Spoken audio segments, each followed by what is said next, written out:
प्रेक्षकांनो, ठरलं तर मग मालिकेचा आजचा भाग असा कमालीचा इतका छान दाखवलाय ना, एकदम भारी भाग आहे. तुम्हाला आवडेल बघायला. कारण महिपत समोर फुशारक्या मारून हवेत उडणारा याच नागोबाची बीन अर्जुनने अशी काही वाजवली आहे ना, आणि त्यासाठी कामाला आले सायलीची वकिली बुद्धी. सायली अर्जुनने नागराजला सारख्या नराधमाला त्याची योग्य जागा तर दाखवली आहे. सोबतच सुमन काकूने बेधडकपणे त्याच्याच विरोधात तक्रार दाखल करून पुन्हा त्याला जेलमध्ये कोंबले. त्यातच आता महिपत एक गोष्ट अशी म्हणालाय की तो साक्षीला गायब करणार आहे म्हणे. पण कसं शक्य आहे हे? तेही अर्जुन असताना. आणि त्यातच आपल्या कोड सायली अर्जुनचा छान असा रोमॅन्टिक ट्विस्टही आपल्याला बघायला मिळाला आहे. त्यासाठी आजचा भाग हा शेवटपर्यंत बघा, कारण तो छान दाखवला आहे. नागराज सुटेल की काय या भीतीमध्येच रविराज अर्जुन दोघेही बेचैन असतात. रविराज अर्जुनला म्हणतात, आज कोर्टात जे काही झालं ते आपल्यासाठी खूपच धोक्याचं होतं. आणि जर उद्या नागराज सुटला तर मग आपण काहीही करू शकणार नाही अर्जुन. रविराजांच्या बोलण्यातही तथ्य असतं. पण अर्जुन सांगतो की आपल्याला प्लॅन बी हा तयार ठेवावाच लागेल. इतक्यातच नेमकी सायली तिथे येते. सायलीकडे रविराज चौकशी करतात सुमनबद्दल. सुमन ठीक आहे ना? तेव्हा सायली सांगते की हो, आत्ताच मी त्यांना गेस्ट रूममध्ये सोडून आले. त्या झोपतायत. पण नागराज काकांबद्दल त्यांच्या मनात खूप भीती आहे. ती जायला जास्त वेळ तरी लागेलच. त्यावर अर्जुन म्हणतो की हो, आणि नागराज काका जर आता बेलवर सुटला तर ही भीती आणखीनच वाढेल. आणि दुसरं म्हणजे तो बेलवर सुटला तर अपघाताचे जेवढे पुरावे आहेत ते पुरावे मॅनिप्युलेट करण्याचा तो प्रयत्न करेल. रविराजांची तर शंकाच असते, जर नागराज सुटला तर तो नक्कीच फरार होईल किंवा तसा प्रयत्नसुद्धा करेल. तेव्हा सायली म्हणते की मग हे सगळं घडू नये यासाठी आपण काय करू शकतो? तेव्हा अर्जुन सांगतो की आम्हीही तोच विचार करतोय. आता जी गोष्ट ते दोघे म्हणजे रविराज आणि अर्जुन यांना सुचायला हवी होती, कारण ते दोघेही हाडाचे वकील आहेत. पण ती गोष्ट नेमकी सुचते कुणाला? तर आपल्या चालाक सायलीला. आता सायली विचार करते की नागराज काका सुटण्यापूर्वी आपण जे केलं असतं तेच आपण आता करूयात. ते दोघेही थक्क होऊन तिच्याकडे पाहत असतात, कारण सायलीने आपली वकिली बुद्धी कामाला लावले. पण इकडे नागराज इतका हवेत उडतोय ना, उगाचच तो महिपतला डिवचतोय. तो त्याच्यावरती फिदे हसतो काय. त्याच्याकडे जात त्याला सांगतो, तुझं कसं व्हायचं रे महिपत? आता उद्या तर चाललो मी. सॉरी हां, मी तुला कंपनी नाही देऊ शकत. एकदाचं उद्याचा कोर्ट उघडलं की मग मी नागराज स्वप्नच बघत राहणार आहे. आता महिपतच्या चेहऱ्यावरती 12 वाजलेले दिसतात. नागराज त्याला विचारतो, तुला कसलं टेन्शन आलंय रे महिपत? हां, बाहेर गेल्यानंतर मी सगळं सांगेन याची भीती वाटते का तुला? अरे काळजी करू नकोस, मी एकदम शब्दाचा पक्का माणूस आहे. तू पाळशील का तुझा शब्द? नाही पाळशीलच म्हणा.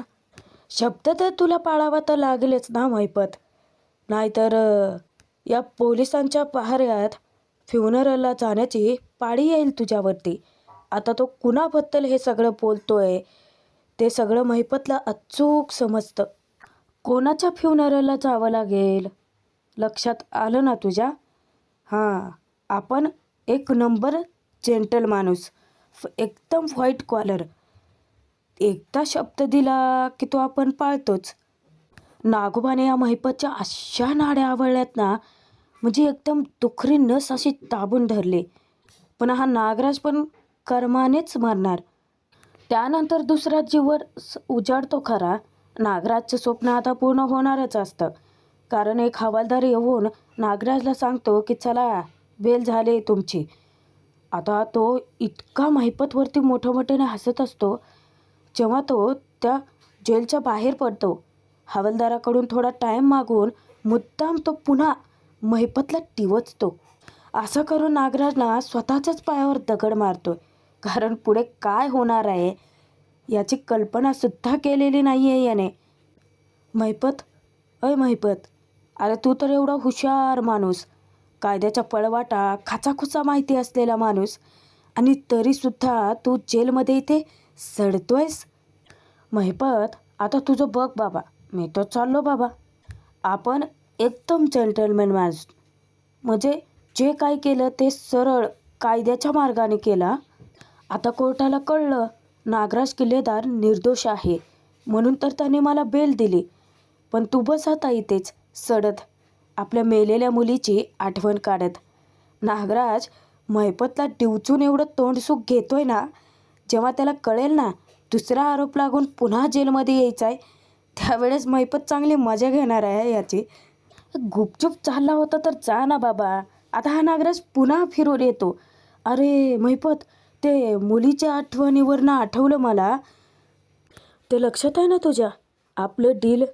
अरे विसरून चालणारच नाही आहे तुला. अरे परवडणारच नाही आहे तुला. साक्षीच्या आत्म्याला शांती मिळावी म्हणून मी परमेश्वराकडे प्रार्थना करतो.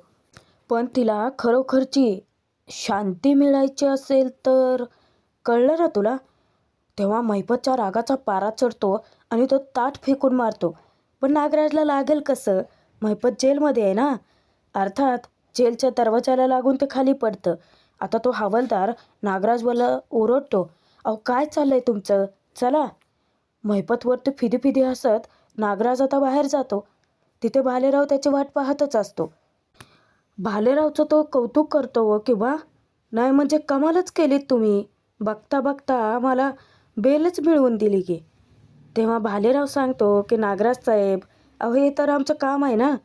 आता इन्स्पेक्टर सावंतांना सुद्धा काही पटलेलं नाही आहे, कारण आता एक गुन्हेगार असाच जनावरासारखा मोकाटच फिरणार. तेव्हा तो हवालदारांना आदेश देतो की नागराज साहेबांच्या सगळ्या वस्तू त्यांच्याकडे सोपवा.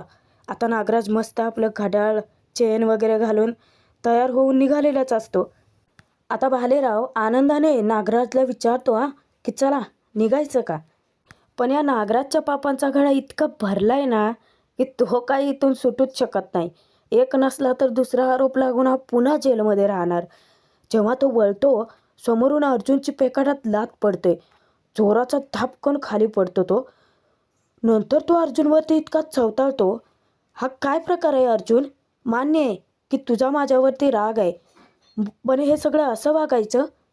कोर्टाने मला बेल दिली आहे, लक्षात येते का तुझ्या? आणि आता मी घरी चाललो आहे. हा नागोबा अर्जुनच्या तावडीतून असा सहजासहजी सुटूच शकत नाही. जेव्हा तो 2 पावलं पुढे जातो, अर्जुन त्याची कॉलर खेचून त्याला मागे फेकतो. तुला फक्त एका आरोपासाठी बेल मिळाले, बाकीच्या आरोपांचं काय? आता नागराज तर स्पष्ट हे सगळं फेटाळतच असतो, कारण त्याचं म्हणणं हे असतं की त्याने कोणतेही गुन्हेच केलेले नाही आहेत.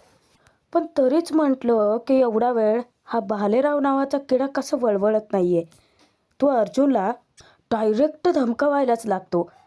हे बघा, तुम्ही माझ्या आशिलाशी असं वागू शकत नाही. आणि तुम्ही कुठल्या आरोपाबद्दल बोलताय? तुम्ही अपघाताचे जे आरोप लावले होते ते आरोप सिद्ध झालेले नाही आहेत आणि माझ्या आशिलाला आता बेल मिळाली. आणि असं असताना यांच्याशी असं वागणं तुमच्यासारख्या नावाजलेल्या वकिलाला शोभत नाही. तेव्हा अर्जुनही त्याला करारात जबाब देतो, मला काय शोभतं आणि काय नाही हे तू सांगू नकोस. मी वकिलासारखाच वागतोय आणि एका क्लायंटशी कसं वागायचं तेही मला चांगलंच कळतं. आता हा नागोबा वर तोंड करून विचारतो अर्जुनला की कसले आरोप? अरे बाबा, तू कुठल्या आरोपांबद्दल बोलतोय? इतक्यातच जबरदस्त एंट्री होते सायली प्रतिमा सुमन काकूंची. तेव्हा सायलीही सांगते की नागराज काका, 22 वर्षापूर्वी घडलेल्या अपघातातून तुमची मुक्तता होऊ शकते, पण घरगुती हिंसाचाराच्या आरोपातून कशी होईल? तेव्हा सुमन काकू निडरपणे नागराजच्या तोंडावरतीच त्याच्या विरोधात तक्रार दाखल करते. इन्स्पेक्टरला ती थोडंसं घाबरतच बोलते की इन्स्पेक्टर, मला माझ्या नवऱ्याच्या विरोधात तक्रार करायची, हिंसाचाराची. ते मला मारायचे, ते मला खूप मारायचे, छळायचे. तेव्हा इन्स्पेक्टर सावंतसुद्धा एवढा वेळ तोंड पारून बसला होता हा. आणि जसं सुमन काकू तक्रार दाखल करायचं म्हणते, पटकन पुढे येऊन विचारतो की तुम्ही लेखी तक्रार दाखल करायला तयार आहात? सुमन काकूही सांगते की हो, तुम्ही सांगा कुठे सही करायची आहे, मी करते. तेव्हा इन्स्पेक्टर हसत भालेरावला सांगतो की तुमच्या अशिलाच्या विरोधात तक्रार दाखल झाली डोमेस्टिक व्हायलन्सची. आता तर ते सुटूच शकत नाहीत. तेव्हा नागराज असा काही जबरदस्त ह्या दलदलीमध्ये अडकतोय ना, आणि त्यात आता त्याच्यासोबतही कोण नाही आहे बाहेर पुराव्यांची फेरफार करायला. अर्जुनला तो जाब विचारतो की अच्छा, म्हणजे तुला मला इथे अडकवून ठेवायचं आहे का? पण असं कसं काय होऊ शकतं? मला तर ऑलरेडी बेल मिळाली आहे. तेव्हा अर्जुन सांगतो की ती बेल तुला अपघाताच्या केससाठी मिळाली, या दुसऱ्या केससाठी नाही. अर्जुनला पुन्हा एकदा तो वर तोंड करून फुशारक्याच मारायला लागतो. अर्जुन, मला कळतंय की तुला मला इथेच अडकवून ठेवायचं आहे, पण नाही होऊ देणार हे सगळं मी. अरे, अपघाताच्या या केसमध्ये जशी बेल मिळवून दाखवली ना मी, तशी या केसमध्ये सुद्धा मिळवून दाखवेन. आता अर्जुनला काही कळत नाही या नागावरती हसावं की याच्या सडलेल्या बुद्धीचे खंत व्यक्त करावी. हा भालेरावलाच उलट सांगतो, ओ भालेराव, अहो सांगा यांना की बेल मिळवून दाखवा आम्ही, बोला की. तेव्हा तो शर्मेनेच मान खाली घालतो. अर्जुन त्यांना सांगतो की भालेराव, डोमेस्टिक व्हायलन्स म्हणजे नक्की काय असतं ते समजावून सांगा जरा यांना. तेव्हा भालेराव सांगतो की नाही साहेब, डोमेस्टिक व्हायलन्समध्ये तुम्हाला बेल मिळू शकत नाही, कारण हा नॉन बेलेबल कायदा आहे. हे ऐकूनच आता नागराजच्या पायाखालची जमीनच हादरली असणार आहे. आता नागराजला 440 वोल्टचा असा काही झटका बसलाय ना, तो सगळ्यांना मनवण्याचा प्रयत्न करतो, पण तो प्रयत्न आता काही यशस्वी होणार तर नाहीच आहे. तो घरच्यांना विचारतो की अच्छा, म्हणजे तुम्हाला मला इथे जेलमध्येच सडवत ठेवायचं आहे तर. अरे, घरगुती कारणांमध्ये बोलता बोलता एखादी चापट लागली असेल तिला, त्याचं एवढं काय? हा काय घरगुती हिंसाचार होत नाही. तेव्हा सायली त्याला सांगते की होतो. कुठल्याही स्त्रीला तिच्या परवानगीशिवाय हात लावणं हा हिंसाचारच होतो. अरे, तुला काय वाटलं तू पाप करशील आणि लगेच सुटशील? सायलीची ही अरेतुरी भाषा ऐकून नागराजला पुन्हा धक्का बसतो. अच्छा सायली, आता तू अरेतुरे करशील का? तेव्हा सायलीही त्याला सडेतोड उत्तर देते, हो, कारण तुला मान द्यावा इतकीही योग्यता नाही आहे तुझी. तू तुझ्या बायकोला कसं छळलंयस ना, ते सगळं बघितलंय मी. तिच्या पाठीवरचे व्रणसुद्धा बघितलेत. आता सायली इन्स्पेक्टरांनाच आदेश देते की FIR नोंदवा आणि याला आत्ताच आत टाका. नागराज इन्स्पेक्टरांना सांगतो की काहीही बोलते ही. तेव्हा आता प्रतिमा धक्क्याने विचारते की हे तुम्ही बोलताय नागराज भाऊजी? अहो, सुमनला मारहाण करताना मी स्वतः बघितले. तेव्हा रविराजसुद्धा त्याला खडसावतात की नागराज, तुझ्या विरोधात साक्षीदार आहेत आमच्याकडे. प्रतिमा तर आहेच, पण सुमनसुद्धा आहे. आणि तुझ्यासारख्या नराधमाला असं मोकाट सोडणं म्हणजे न्यायदेवतेचा अपमान आहे, आणि तो अपमान आम्ही कधीही होऊ देणार नाही. अर्जुनही आता नागराजला ताकीद देतो की आता या 3 आरोपामध्ये तू जेलमध्ये किती दिवस सडतोयस ना, ते बघच तू आता, कारण तुला आता इथे बेल नाही मिळू शकत. रविराजसुद्धा पुन्हा इन्स्पेक्टरांना आदेश देतात की इन्स्पेक्टर, नेऊन टाका याला आतमध्ये. तेव्हा सावंत सांगतात की चला नागराज किल्लेदार, जामीन मिळवून बाहेर पडण्याचा तुमचा प्लॅन फसलाय. हवालदारांना नागराजला ते जेलमध्ये फेकायला सांगतात. आता नागराज जीवाच्या आकांताने ओरडत असतो. भालेरावाकडे भीकही मागतो, पण काय करणार, देता येत असती तर दिलीही असती भालेरावने, पण मिळूच शकत नाही. नागराजचं नशीबच खराब आहे. अर्जुन सांगून टाकतो, बरं झालं माझ्या बायकोला वेळेवरती तुला आत टाकायची कल्पना सुचली. तिनेच सुमन काकूला हिंमतही दिली, आणि आज सुमन काकू तुझ्या समोर तुझ्या विरोधात तक्रार करते. आता हा नागोबा सायलीला खाऊ की गिळू नजरेने बघायला लागतो. सायली पुन्हा अरेतुरे करत विचारते की तुला काय वाटतं, बायको म्हणजे तुझी स्वतःच्या हातची मालमत्ता, तिच्याशी हवंय तसं वागायचं, तिला वाटेल तेव्हा मारहाण करायची. तेव्हा सायली आणि प्रतिमा दोघेही बेधडकपणे सुमन काकूला नागराजच्या समोर आणून उभं करतात. तेव्हा सुमन काकू मान खाली घालते. सायली हिंमत देते की घाबरू नका सुमन काकू, याच्या नजरेला नजर देऊन सांगा की मी तुझी मालमत्ता नाही आहे. नवऱ्याने मनमानी करायची आणि बायकोने ते सगळे सहन करायचं, हे दिवस आता संपले. जर एखादा पुरुष स्त्रीवर ते मनमानी करत असेल ना, तर तो पुरुष म्हणून घेण्याच्या लायकीचाच नाही आहे. तेव्हा आता प्रतिमा आत्या विचारते की सुमन, अगं घाबरतेस कशाला याला? अगं याच्या विरोधात तक्रार का दाखल करण्याची हिंमत दाखवलीस, मग याला आत्ता कशाला घाबरायचं? तेव्हा सायली सांगते की हीच भीती याच्यासारख्या पुरुषाची ताकद ठरते.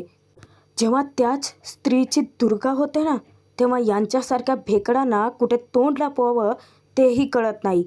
आता सायली, प्रतिमा, अर्जुन, रविराज खंबीरपणे आपल्या पाठीशी उभे आहेत.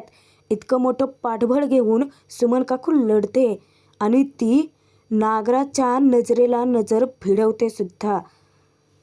ती त्याच्या तोंडावर सांगते की तुम्ही चुकलात, तुम्ही खूप खूप चुकलात. म्हणूनच मी तुमच्या विरोधात तक्रार दाखल करणार आणि तुम्हाला शिक्षा व्हावी यासाठी सायली अर्जुनची मदतही करणार. आता यालाही कळू देत, याच्यासारख्या कित्येक पुरुषांना सुद्धा कळू देत की स्त्रीचा अनादर केल्यानंतर काय होतं ते. तेव्हा इन्स्पेक्टर सावंत हवालदारांना नागराजला पुन्हा जेलमध्ये फेकायला सांगतात.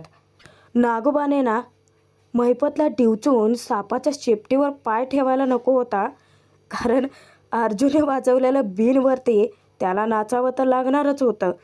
फुकटचा रोबाब झाडलाय त्याच्यासमोर. त्यानंतर रात्रीच्या वेळी सायलीने सगळी किचनची आवरावर केलेली असते. कल्पना येऊन विचारते, अगं तू झोपली नाही आहेस अजून? सायली सांगते की नाही, एवढं करते आणि जाऊन झोपते. कल्पना सायलीचं इतकं तोंड भरून कौतुक करते की खरंच सायली, आज तू सुमनसाठी जे काही केलं आहेस ना, त्यामुळे ती सुखी समाधानाने झोपेल आणि घरच्यांनासुद्धा खूप आनंद झाला आहे. तू आणि अर्जुन या घरासाठी किती झटता गं? तेव्हा सायली सांगते की आई, हे घर आमचं पण आहे की नाही, आमच्याच घरासाठी करतो आम्ही. तेव्हा कल्पना म्हणते की हो, पण या घरात दुसरीही सून राहते, ती माणसं जोडत नाही तर तोडते. तेव्हा सायली सांगते की जाऊ दे तो आई. कल्पना विचारते की सायली, तुला दमायला नाही का गं होत? तेव्हा सायली स्वतःला क्रेडिट घेतच नाही आणि ती कधी घेतेही म्हणा. ती सांगते की आई, दमण्या इतपत काय मी काम करते का?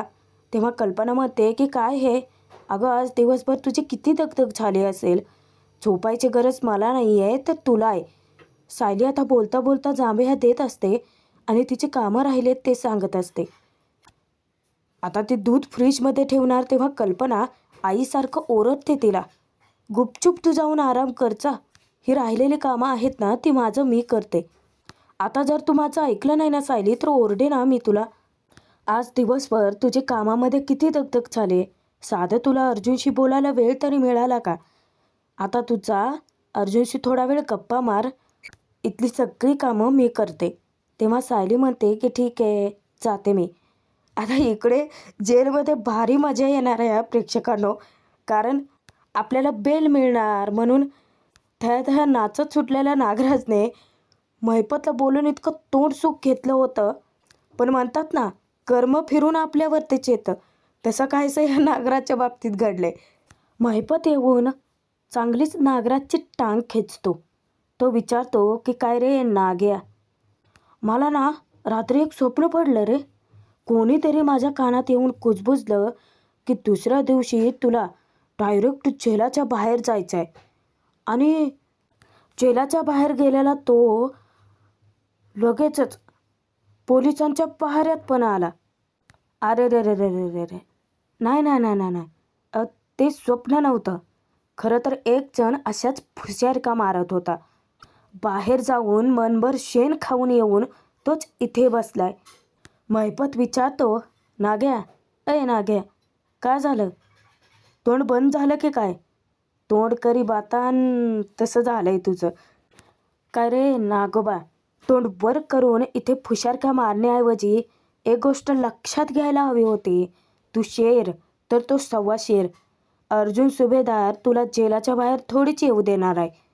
पण आता बघतच राहतो तू कसा इथे जेलात चढतोय आणि आता फार काळ आपण जेलमध्ये राहत नसतोय. आता लवकरच आपण बाहेर पडणार आणि जिचा पत्ता तो अर्जुन सुभेदारला द्यायला निघाला होतास ना, तिला बघ कसा या जगाच्या नजरेतून असा गायब करतो ना की आम्ही बाप लेक 113% सगळ्याच्या नजरेतून गायब होणार. बघतच राहशील तू. इकडे कल्पना पाणी घेऊन तिच्या रूममध्ये प्रवेश करते. आता प्रताप तिला 2-3 वेळा हाक मारतो पण तिचं काही लक्षच नसतं त्याच्याकडे. जेव्हा ती भानावर येते तेव्हा विचारतो प्रताप की काय झालं.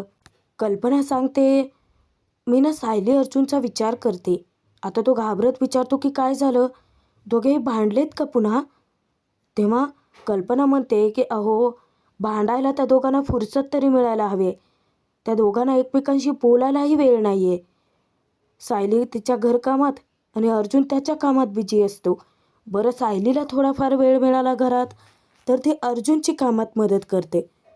तेव्हा प्रताप म्हणतो की अच्छा, म्हणजे कामाव्यतिरिक्त ते दोघेही एकमेकांशी काही बोलतच नाहीत. प्रताप आता खंत व्यक्त करतो. ते बिचारे दोघेही त्या नागराजच्या प्रकरणामध्ये इतके गुंतलेत ना की दोघेही एकमेकांना बोलतच नाही आहेत. तेव्हा कल्पना म्हणते की हो, ते आपल्या घरासाठी किती झटतात, किती करतात, त्यांना असं बोलायला वेळच मिळत नाही आहे. पण तो वेळ आपण द्यायला हवा ना त्यांना. आता आपणच काहीतरी करायला हवं आहे असं ती प्रतापला सुचवते. प्रतापही कल्पनाला म्हणतो की ठीक आहे, आता आपणच त्यांच्यासाठी काहीतरी करूयात. आता इकडे सायली अर्जुनच्या रूममध्ये. अर्जुन कामामध्ये व्यस्त असतो. तो महत्त्वाच्या फाईल चालत असतानाच सायली झोपण्याचा प्रयत्न करत असते. पण अर्जुनने लाईट चालू ठेवल्यामुळे तिला झोपच लागत नाही. आता सायली उठून ओरडते की काय हो, हे लाईट बंद करा बरं तुम्ही आधी. तेव्हा अर्जुन म्हणतो की 5 मिनटं. सायली म्हणते की चाल, आता 5ची 15 मिनटं कराल तुम्ही. तेव्हा अर्जुन म्हणतो फक्त 3 मिनटं. सायली विचारते कसली घासाघीस करताय हो तुम्ही. एकतर मला झोप लागली म्हणून माझ्या सासूबाईने एवढं प्रेमाने वर मला झोपायला पाठवले आणि तुम्हाला माहिती आहे ना की रूममध्ये मला काळोख लागतो, नाहीतर झोप नाही लागत मला. ते लाईट बंद करा बरं आधी. तेव्हा अर्जुन म्हणतो की झालं, माझ्यासोबत आर्ग्युमेंट करण्यातच तू 5 मिनटं घालवली आहेत. आता सायली अशी डोळे वटारून बघते. अर्जुन म्हणतो की ठीक आहे, सॉरी. अर्जुन उठून लाईट बंद करतो. जेव्हा तो वळून सायलीकडे पाहतो, सायली शांतपणे झोपी गेलेली असते. त्याला इतकं नवल वाटतं, कमाल आहे, एका सेकंदात झोपली पण. अरे यार, ना झोप कशी काय लागते. दुसऱ्याची झोप मोड करायची आणि स्वतः मात्र निवांत झोपायचं. पण तो इतकं कौतुकाने पाहतो ना सायलीकडे. खरंच बिचारी इतकी दमून गेलेली असते, तिला झोपही लागलेली कळत नाही. त्यानंतर दुसऱ्या दिवशी सायली किचनमध्ये जाते. तेव्हा विमल तिला ओरडते की सायलीताई, तुम्ही एकाही कामाला हात लावायचा नाही आहे. तुम्हाला ना वहिनींनी त्यांच्या रूममध्ये बोलवलं आहे. तेव्हा ती म्हणते की ठीक आहे, जाते. पण एवढे कांदे चिरून. तेव्हा ती पुन्हा म्हणते की सायलीताई, सांगितलेलं कळत नाही आहे का, तुम्हाला आणि अर्जुन दादाला दोघांनाही त्यांच्या रूममध्ये बोलवले. आता सायली विचार करते की आईने मला दोघांना का बोलवलं असेल, काही घडलं आहे का. हिच्या मनात आता वेगळीच चलबिचल चालू होते. पण प्रेक्षकांनो, भाग इथे जरी संपत असला तरी पुढे छान रोमॅन्टिक ट्विस्ट आलाय. बघूयात मग पुढे. सायली अर्जुनकडे स्टडी रूममध्ये जाऊन सांगते की आईने आपल्या दोघांनाही त्यांच्या रूममध्ये बोलवलं आहे आणि मला विमलताई असं सांगत होत्या की आईंनी ताकीद दिली की मला कोणत्याही घरकामात हात लावू द्यायचा नाही. नक्की काय घडलं असेल हो. आता दोघेही विचार करत असतात. तर कल्पना प्रतापने शक्कल लढवून दोघांसाठी मस्त प्लॅन बनवलेला असतो. जेव्हा सायली अर्जुन छान तयार होऊन फिरायला जाणार असतात तेव्हा अर्जुन तिच्याकडे पाहत म्हणतो, कोणी इतकं सुंदर कसं काय दिसू शकतो बायको. सायली त्याला म्हणते की चला आता. सायली अर्जुन दोघेही प्रताप कल्पनाच्या रूममध्ये जातात. तेव्हा अर्जुन विचारतो की काही झालंय का. प्रताप सांगतो की आधी दरवाजा लावून घे अर्जुन. तू एवढा नामवंत वकील आणि इतक्या साध्या गोष्टी तुझ्या लक्षात येत नाही आहेत का. आता तो इतका रोडली बोलत असतो, बिचारा किती टेन्शनमध्ये आलाय. सायली अर्जुन धक्क्याने एकमेकांकडे पाहून विचारतात की आपल्या घरात काही घडलंय का. या कोर्ट सीननंतर आपल्याला आता सायली अर्जुनचा रोमॅन्टिक ट्विस्ट पाहायला मिळाला आहे. पण त्यामध्ये आता नागराज पुन्हा जेलमध्ये अडकलाय. पण प्रेक्षकांनो, महिपत असा म्हणत होता की तो 113% जेलबाहेर पडणार आणि तो साक्षीला सुद्धा गायब करणार. पण त्याचा हा प्लॅन खरंच वर्क होईल का? आणि अर्जुन आता साक्षीपर्यंत कसा पोहोचतोय पाहणं मनोरंजकच ठरेल. आणि तेच पुढचे सीन पाहण्यासाठी आत्ताच आपलं सबस्क्राईब करून ठेवा चॅनलला, कारण इथे फक्त खरे ट्विस्ट सांगितले जातात.